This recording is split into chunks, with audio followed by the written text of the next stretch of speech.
I believe we need positive energy to be channeled, to help counterbalance all of the negative, disruptive energy out there right now.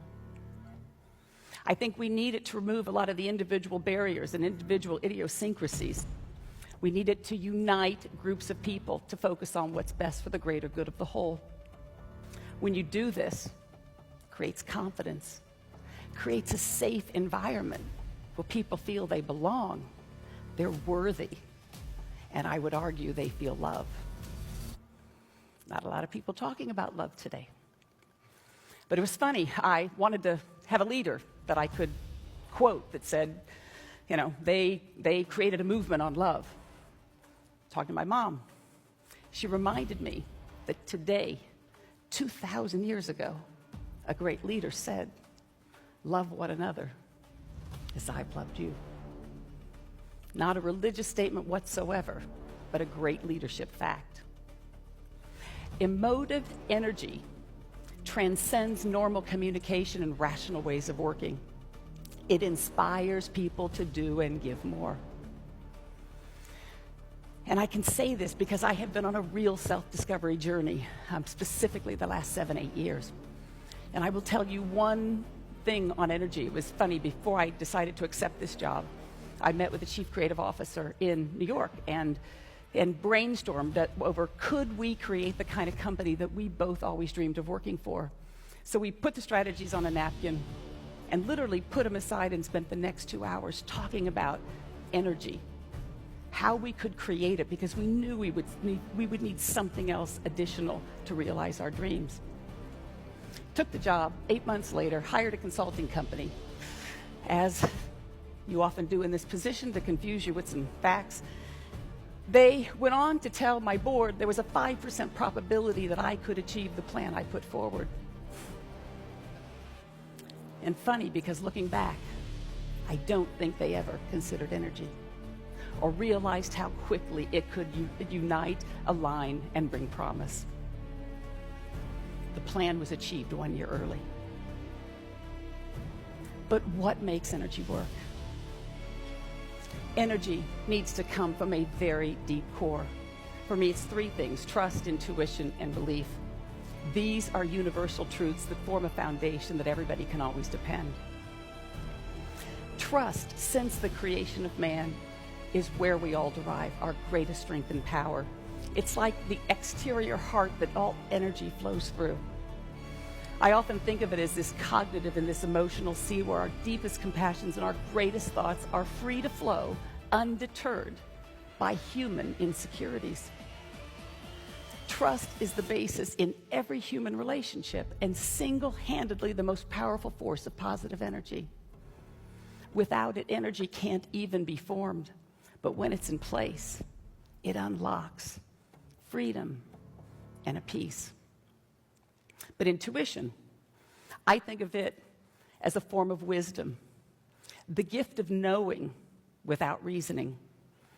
When you're not forced to overthink things, it's amazing the clarity that emerges and how rapidly you can adapt.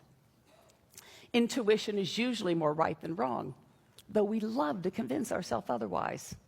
Why is it that we value thinking over feeling?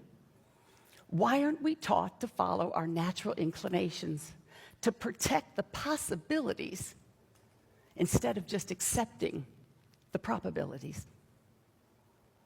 I can say this because I have a lot of experience in intuition, in feeling. I am a little odd. I am what in our industry we call a 50-50. I am half right brain empathetic, and I am half left brain analytical. I have learned to feel my way through life, personally and professionally.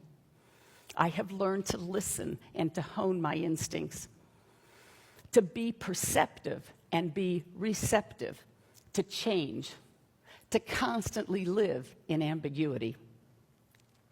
How else can leaders today look around the corner and warn others what's coming? Only when you follow your instincts and continually renew your mind can your possibilities become realities. But on to belief. Have you ever really thought about that old adage, success breeds success? Belief to me is the more rational side of energy. It kind of begins with hope, hope's positive spirits, and then it's reinforced with facts and evidence and becomes belief. Think of it as kind of setting the energy in motion, the action before it happens, the mental source of alignment. I have always believed that my job was not only to create great brands, but to create great companies. And I have believed that great companies could not only touch and transform lives, but need to through the power of their performance. Belief creates the success that breeds more success. It is the self-reinforcing part of creating energy. So, as Ken said, we all know everybody's a media company today, and there's more content being created, and that it can be delivered as quickly as you want, wherever you want. But given all the noise out there, how do leaders make sure that their message is communicated clearly to the audience that they want? Two thoughts on this. One, technology is the conduit. It simply allows you to scale that message in the most cost-efficient way possible. But how do companies and communities in this day and age keep pace with as fast as society's changing? The great news, I think, is that we're at an amazing inflection point. In a few short years, mobile will run nearly everything. Emerging markets have already leapfrogged developed markets in this whole investment infrastructure. Your customers and your associates are already living on the same platforms, same digital devices. The lines of communication are forever blurred. There's one platform to communicate a consistent, cohesive message. How do we do that? And I would argue, in the most authentic way possible. That's how your message will start to cut through the clutter. So if technology is the conduit, you're the content. Or if technology is the physical connector, you're the emotional connector. But how do you connect with so many more people? I don't think there's any secret that feeling is the greatest essence of authentic communication. And it's funny, I'm reminded of a great quote my little sister texted me a couple of years ago. Famous American poet Maya Angelou. And she says, people will forget what you did. They will forget what you said. But they will never forget the way you made them feel. I do believe that creating compelling emotive content today so that people can feel your presence as if you were physically standing in front of them is vital in all of the content that we're all communicating. It's so much easier to do in person when you're in your comfort zone in your company and you're talking directly to people about a topic you're all passionate about. But how do you do it? I thought it'd be a little easier in this environment, but I can't see you and I can't feel your energy and I can't see your eyes, or my husband possibly sleeping in the back.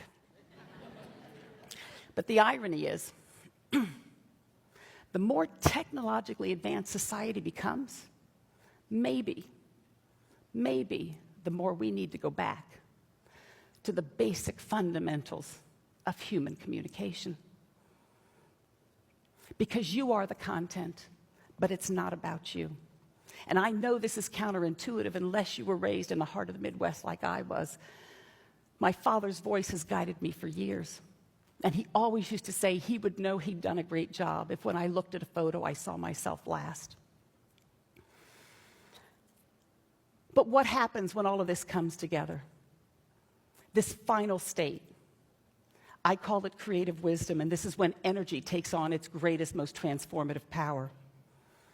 Groups cherish and flourish in this state, creating greater things than any individual could possibly obtain.